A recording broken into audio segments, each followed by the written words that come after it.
अत्यंत धक्कादायक अशी बातमी समोर येतेय। प्रयागराजच्या महाकुंभमेळ्यातली ही बातमी आहे। सोलापूर महापालिकेचे माजी महापौर महेश कोठेंचं कुंभमेळ्यात निधन झालंय। महेश कोठे हे प्रयागराजमध्ये महाकुंभमेळ्याला दर्शनासाठी गेले होते आणि त्यावेळीच त्यांचं निधन झालंय। महेश कोठेंनी यंदाच्या विधानसभा निवडणुकीत राष्ट्रवादी शरदचंद्र पवार गटाकडून सोलापूर शहर उत्तरमधून निवडणूक लढवली होती। आपले प्रतिनिधी विश्वभूषण लिमय आपल्यासोबत जोडले गेले आहेत। विश्वभूषण, काय सांगाल, काय सविस्तर अपडेट आहे? विश्ववी खरं तर आता डोंगर कोसळलेला आहे।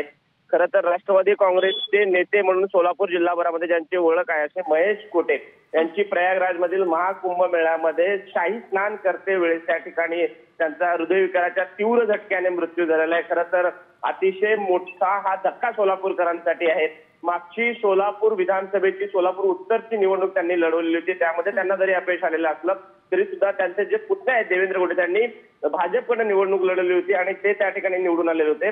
मात्र एकूण सोलापूरच्या राजकारणावरती हा मोठा पडलेला एक काळा दिवस म्हणायला लागला। सोलापूरकरांसाठी हा मोठा काळा दिवस आहे। आज एअर अँब्युलन्सला त्यांचा मृतदेह सोलापूरला आणण्याचा प्रयत्न चालू आहे। आज किंवा उद्या त्यांच्यावरती सोलापूरमध्ये या ठिकाणी अंत्यसंस्कार जे आहेत ते होणार आहेत। वैष्णवी, धन्यवाद विश्वभूषण, अगदी सविस्तर अपडेट आपण या संदर्भात दिली।